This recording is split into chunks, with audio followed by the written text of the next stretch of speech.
Philippine Independence Day celebrations in the Southland, plus a different kind of celebration, a celebration of beauty with Philippines Doctor to the Stars, Dr. Vicky Bello. That and more as Kababayan LA starts right now.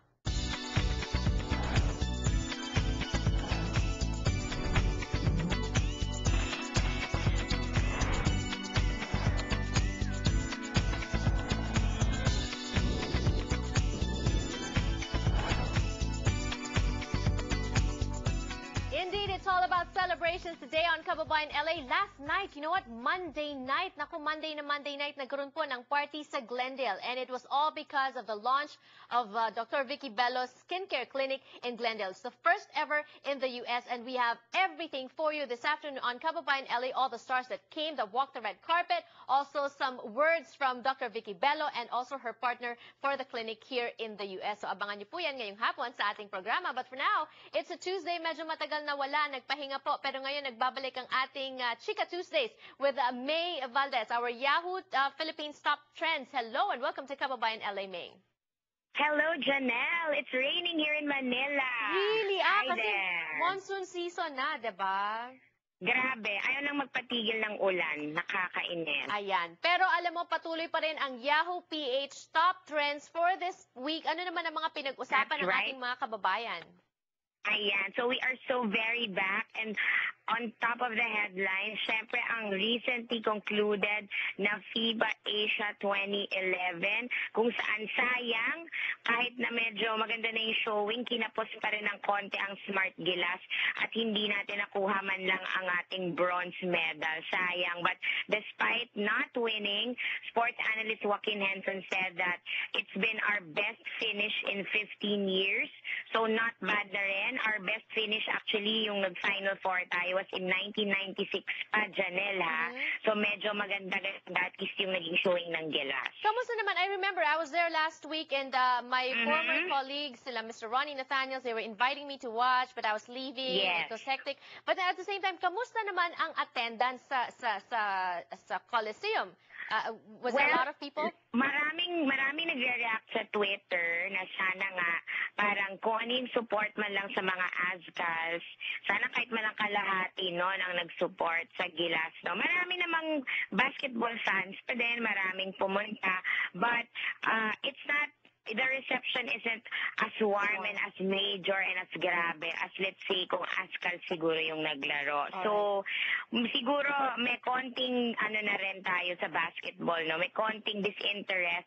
But hopefully because you know they still did very well, sana'y mapansin din ang achievement ng Smart Gilas for yun ang naging showing nila sa FIBA. And I know as they continue to win, of course, a lot of people will still, because you know everybody loves a winner. So as they continue to win, I'm sure a lot of people will want to watch them, and that interest for basketball will come back. Yes. Meanwhile, speaking of interest, hit ang X-Men First Class dyan sa Pilipinas. Yes.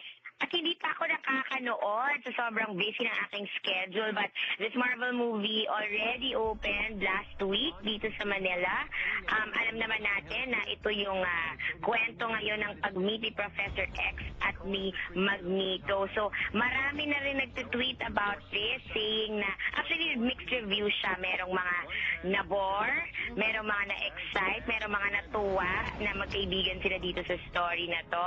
So hopefully when I get to watch it, mas extensive ang aking panglalait ba o kapure sa X-Men First Class. Right, pero ano ba, meron din bang mga Filipino movies right now in the theaters or mas maraming mga Hollywood movies? Well, definitely, tumatabo pa rin ang Hollywood movies. But can I just say, a special congratulations to Nestle Philippines on their 100 years. You know that I've been working with them, and they will be showing their 100 years film anthology. That's one thing that I highly recommend that the Filipinos watch. It's an 8-movie anthology, I believe, and it tells mga stories about how Nestle has been part of the lives of Filipinos. Maganda siya, Janelle. I've seen it. I was invited to the premiere. Yes. And I really think it's a must-see. So sana since maraming Filipino movies yun, maraming artista na na-showcase doon, panoorin siya ng mga Pinoy. Hopefully, they come here and then at the same time, mas-screen yung anthology na yan dito and also... Ay, naku, masabi nga yan, di ba? Oo, sabihin mo sa Powerful kanila. ako. Or kaya, put it on a DVD para we can all purchase it from here. And finally... That's right. Finally, may mga American idols or idol ba or mga tinitilian, mga performers dito, nasa Philippines. Kagaya mo na tinitilian namin at bumisita dito. What? Meron mga bumisita dito, si Ed Westwick, syempre, ang super popular Chuck Bass ng Gossip Girl. He arrived in Manila on the night of May 31 at nag-shoot siya ng advertisement para dun sa very popular na Filipino clothing brand, ang Pen Shop, no? At nag-uwi yata siya ng isang bamboo chair, yun ang sinabi niya, at sigurado niyang babalik pa siya dito dahil marami siyang magandang balita tungkol sa mga islands dito sa Philippines. Ayan. At babalik din dito. Actually, first time pupunta yata dito ni Miley Cyrus na kilala bilang si Hannah Montana. She will party with the Filipino fans sa concert niya sa SM Mall of Asia Concert Grounds on June 17 naman yan. At itong Mataray, Janelle, dito lang siya pupunta sa Philippines.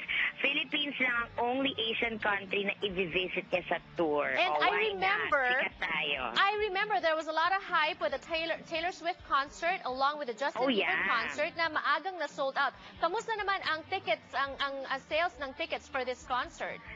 Si Miley medyo matumal, in fairness. Balita ko yan galing sa mismong mga promoters. Insider scoop ko yan from SM.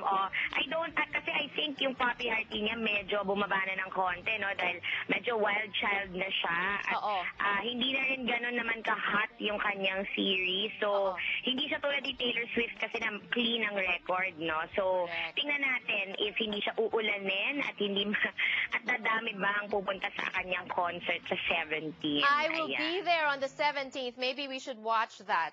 Ay, tingnan natin. All right. Baka Miley Cyrus fans tayong dalawa. Yes, thank you so much for making time for Chikahan this afternoon in LA. At alam ko maaga dyan sa Pilipinas. Thank you for waking up early for us. That was May Valdez, our Manila correspondent. If you want to follow her on Twitter at BrainBeam. Also, her events company, she also has a website. Magbabalik naman po ang Kababayan LA Now talking about celebrations, and we return on the show. Don't go away.